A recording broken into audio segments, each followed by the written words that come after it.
दोस्तों BS semester exam 2023 से 2027 का दोस्तों आपका जो हिंदी एमआईएल है उनका वीवीआई क्वेश्चन बहुत ही इंपॉर्टेंट क्वेश्चन हम आपके लिए आज ले आए हुए हैं जो कि आपका एग्जाम में आने के बहुत ही ज़्यादा चांस है। तो आप वीडियो में बने रहिए और सारे क्वेश्चन को धीरे धीरे अपने दिमाग में बसाने की कोशिश कीजिए।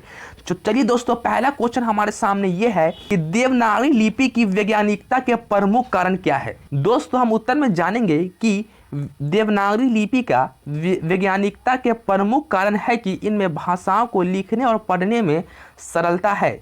इससे विभिन्न भाषाओं को सही से बाएं करने में मदद की है। दोस्तों देवनागरी लिपि जो है यह भाषा को सही से यानी कि बाएं तरफ से लिखने में काफ़ी मदद की है और इसका उपयोग आसानी से हो सकता है। देवनागरी लिपि में स्वर और व्यंजन का स्पष्ट विभाजन होने से भाषा को सही ढंग से पढ़ा और लिखा जा सकता है, जिससे भाषा की संस्कृति और भौगोलिक विविधता को समर्थन मिलता है।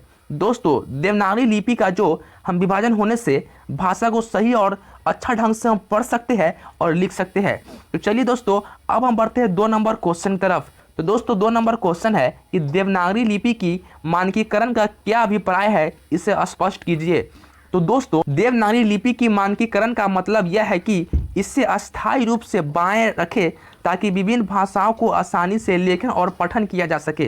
तो दोस्तों इस जो देवनागरी लिपि का मानकीकरण का मतलब यह है कि इस भाषा को हम सही तरीके से रखें और इसे हम बाएं तरफ से लिखें और आसानी तरीके से इसे हम पढ़ सके और लिख सके। दोस्तों इससे भाषा को संस्कृति और स्थानीय सीमाओं से पारंपरिकता के साथ एक कंटेंट बनाए रखने में मदद मिलती है और संवाद में सुधार होता है। जी दोस्तों, अगर हम इसे सही ढंग से लिखेंगे और पढ़ेंगे तो एक अच्छा कंटेंट बना रहेगा और इससे पढ़ने में हमें और लिखने में आसानी होगी।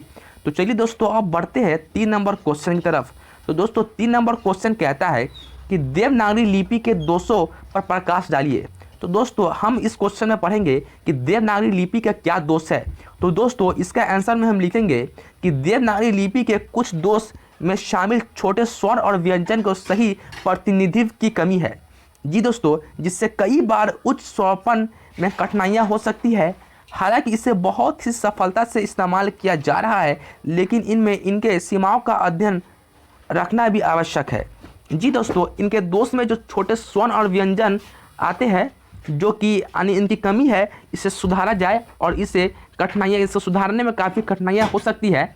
तो दोस्तों इससे हालांकि इसे बहुत ही सफलता से इस्तेमाल किया जा रहा है। ठीक दोस्तों, चलिए दोस्तों अब बढ़ते हैं 4 नंबर क्वेश्चन की तरफ। तो दोस्तों 4 नंबर क्वेश्चन कहता है कि मानक भाषा किसे कहते हैं। दोस्तों इसे संक्षिप्त में बताइए। दोस्तों मानक जो भाषा यानी जो मानव है उनका क्या भाषा है, उसे एक संक्षिप्त में बताने के लिए क्वेश्चन हमें कह रहा है।